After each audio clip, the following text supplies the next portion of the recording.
fala pra gente o que é a Companhia Tropicante. Ela é teatro, ela é de música, como é? Pronto, a Companhia Tropicantes, o coletivo Tropicantes é uma companhia de artes.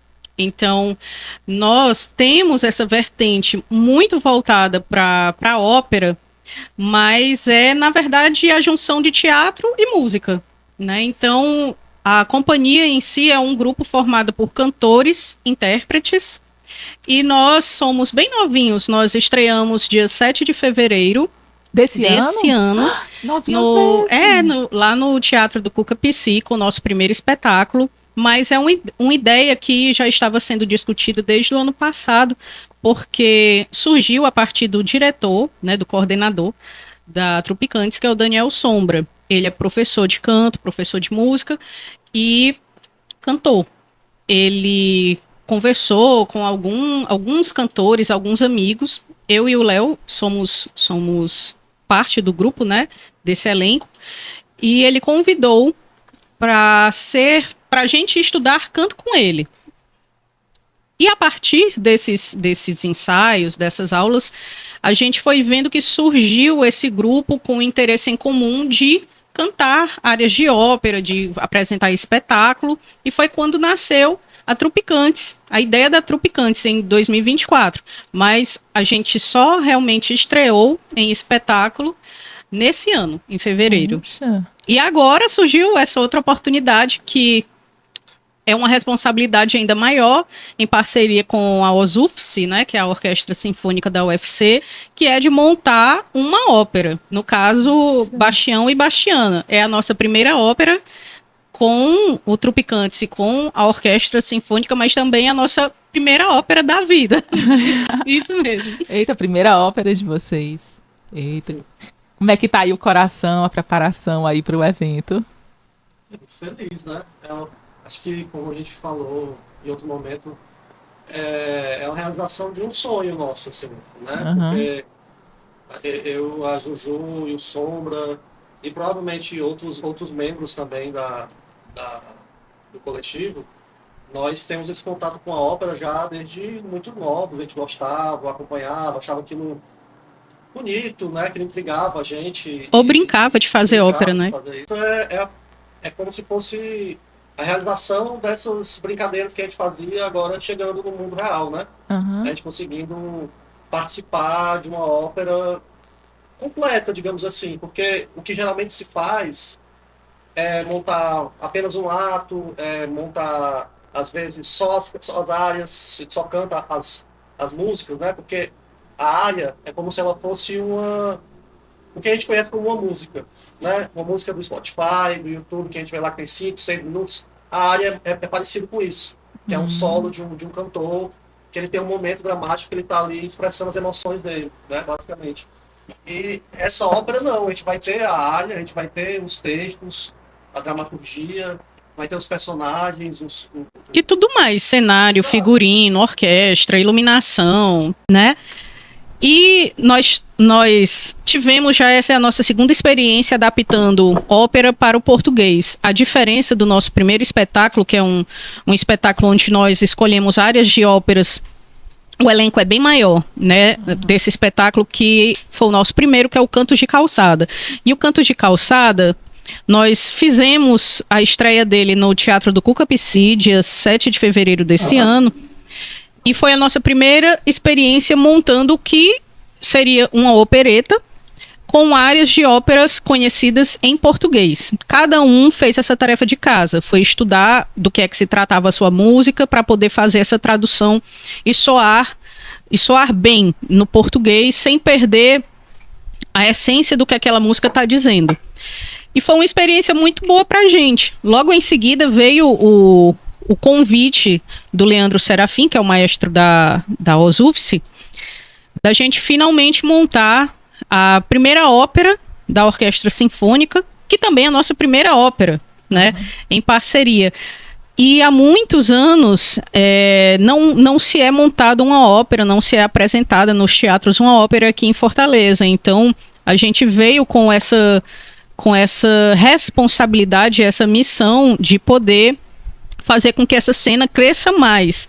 E o mais interessante de tudo isso é que ela não só é uma ópera que a gente adaptou para o português, como também, como disse o Léo, trouxemos para nossa realidade cultural, né, que é o sertão, a própria estrutura dramatúrgica dessa nossa ópera, o Bastião e a Bastiana, ela é assinada, o libreto dela é assinada pelo Alain Mendonça, que é poeta e dramaturgo premiado. Então, a ópera ele está num formato de alto, né, do que a gente teria aqui do alto, como o Alto da Compadecida. Então, a gente tem personagens tipos desse tipo de literatura e sonoramente lembra muito, repente, lembra literatura de cordel, até a nossa maneira de falar vai aproximar mais o público. E eu acredito que essa comédia, junto com essa musicalidade, essa sensibilidade do Alain Mendonça, vai fazer com que as pessoas curtam muito o que a gente vai apresentar. Muito bom. Eu acho legal porque as pessoas têm uma ideia da ópera, uma coisa muito elitizada, muito para quem tem uma cultura considerada supostamente, né, superior e tal.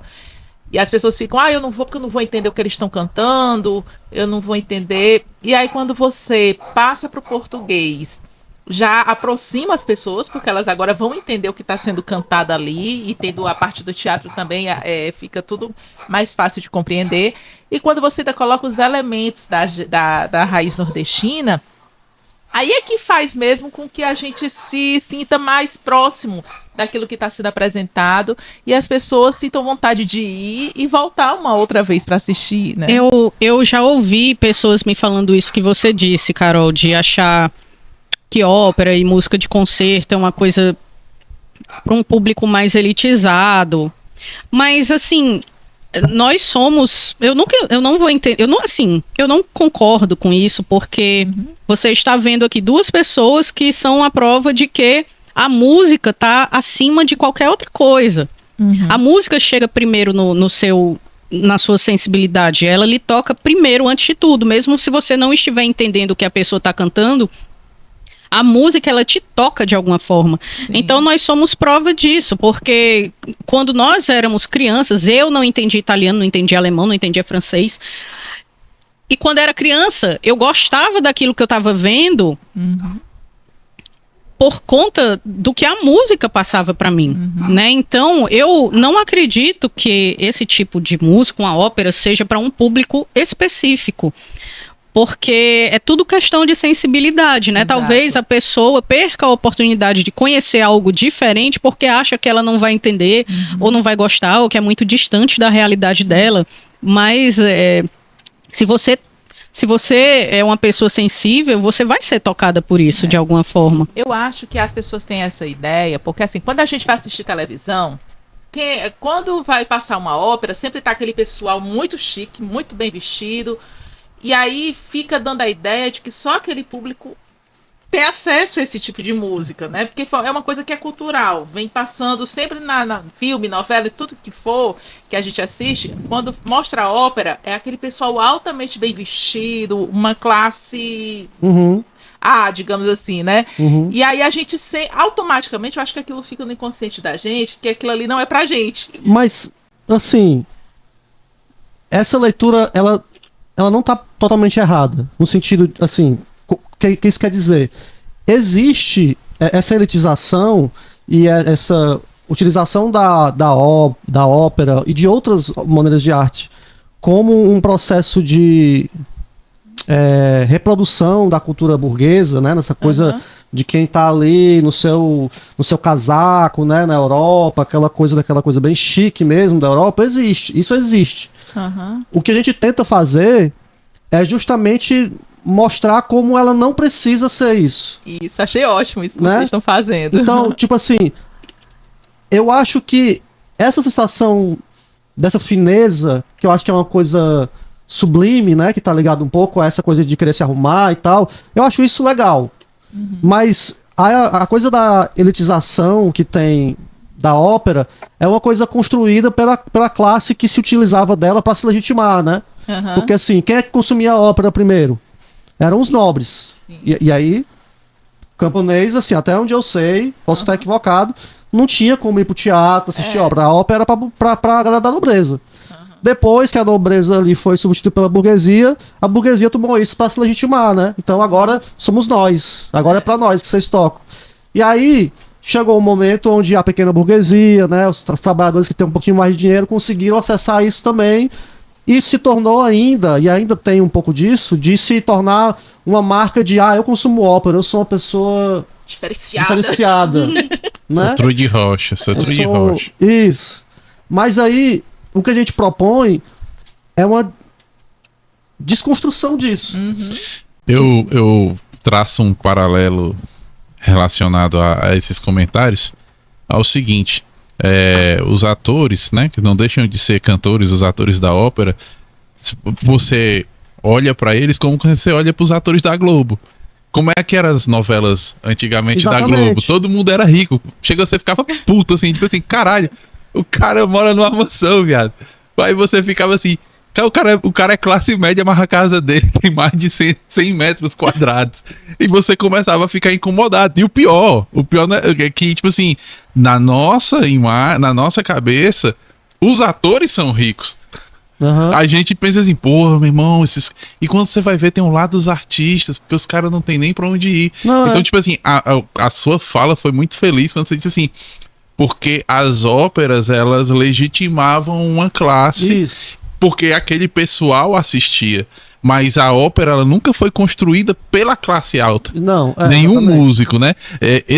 Esse papo que a gente tá tendo aqui, a gente teve no gabinete do deputado Renato Roseno, o Sindmuse e os representantes das orquestras aqui do estado do Ceará.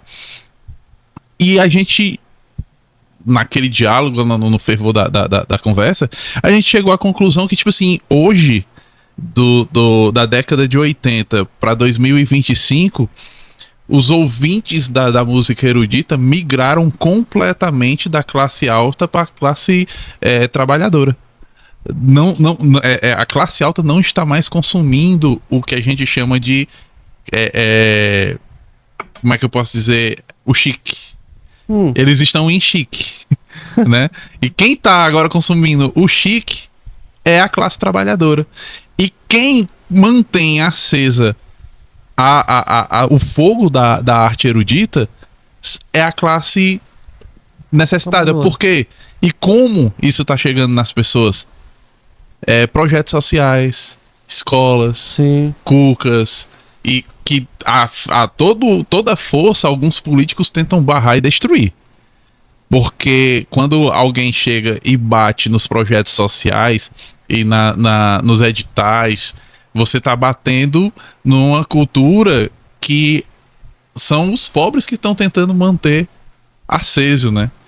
Então você vê, e você vê que hoje em dia a música erudita, ela não tá mais nem sendo vista para descrever uma classe, mas sim como forma de terapia. Sim, também. E isso me lembrou uma fala muito boa que o Sombra compartilhou comigo, uma fala de outra professora de canto, que é a Maria Juliana, que é professora da UFC. Maravilhosa. Que ela é incrível. O Diego Celedão tá dizendo que eu entrei aqui só pra dizer que eu sou fã da Juju. Que ela falou uma frase que inclusive é uma citação de uma música do Gilberto Gil, que é: o povo sabe o que ele quer, mas o povo também quer o que não sabe. Olha que interessante essa frase, né? Porque, tipo assim, o povo sabe o que ele quer, ponto. Mas o povo também quer o que ele não sabe. Então, às vezes, ele não sabe que pode ter um acesso a uma parada como essa. Mas aí ele vê e fala assim, caralho, que negócio irado. Bora fazer essa brincadeira aí. Eu percebo, assim, que hoje, e é isso uma coisa que eu venho tentando muito construir junto com o Daniel também, e com o Matheus também. A gente conversou muito sobre isso já também com o Matheus e com a galera do Tropicantes. Poder se apropriar dessa linguagem que é a ópera, pra gente poder se conectar com a arte e acessar esses outros mundos que a arte dá pra gente, né? Porque assim, a arte ela tem alguns caminhos que eles são meio misteriosos, né? A gente não entende assim plenamente. A gente pode aqui fazer uma leitura de uns 5, 6 autores diferentes e talvez descrever isso de maneira mais clara. Mas como não cabe para esse momento, eu vejo como essa coisa que a gente não entende totalmente, mas que tem uma coisa aí. Tem uma coisa que mexe com os nossos sentimentos, que mexe com a forma como a gente se sente naquele momento, depois, Sim. antes, mexe de maneiras que a gente não tem como saber até vivenciar, né? Quantas vezes aqui a gente já não assistiu um espetáculo, assistiu um concerto e ficou assim, meu Deus, era disso que eu precisava hoje, cara. E aí você vai fazer outra coisa e aquilo te inspira de uma maneira que você não espera, né? Então a gente pensa, e eu acho que isso é o legal de se apropriar dessa linguagem, é propor ela como algo que pode ser nosso. Sim. E aí que entra mais. Essa regionalização, ela torna ela cada vez mais nossa, né? A gente tá falando da maneira como a gente fala. Tem até um momento muito engraçado, que é como é que um gesto. É um gesto que o Sombra faz como Bastião, que quem for assistir vai saber qual é o gesto que eu tô falando, que é muito engraçado o momento que ele faz, e que me lembra muito o agora. É um gesto que ele pegou do agora. É como se fosse assim, ei, cara, não desconsidera não, só que ele faz um gesto com isso. E é muito engraçado, a gente não sabe qual é, ela lembrou. E é muito bom a maneira como ele trouxe isso, e ele trouxe pra frescar mesmo, assim, trouxe pra brincar. E a gente traz isso e a gente percebe que a ópera ela pode ser nossa, e a gente pode viajar nela também. Exato. E tanto como espectador, como você pode pensar assim, pô, eu acho que eu quero fazer essa brincadeira também. E aí tu vai e faz a brincadeira nos níveis possíveis e viáveis para dedicação de cada um, é claro. Mas é esse o caminho que a gente tenta buscar. Deixa eu cortar aqui um pouco a fala e lembrar a todos vocês que estão assistindo o podcast de marcar seu amigo para assistir, de curtir, porque todos esses recursos, curtir, marcar o sininho, ligar o sininho, compartilhar, isso gera um algoritmo que para o YouTube ele compreende que esse conteúdo é importante. O que a gente está falando aqui precisa ir para mais e mais pessoas de todas as idades, de todas as classes sociais e pessoas que devem estar vivendo nesse momento um pensamento retroativo de achar que isso não é possível, né? E que você pode ir, é uma peça do Mozart, né? Isso. E você vai escutar e vai entender Mozart, velho. Isso, em é português. muito bom. Eu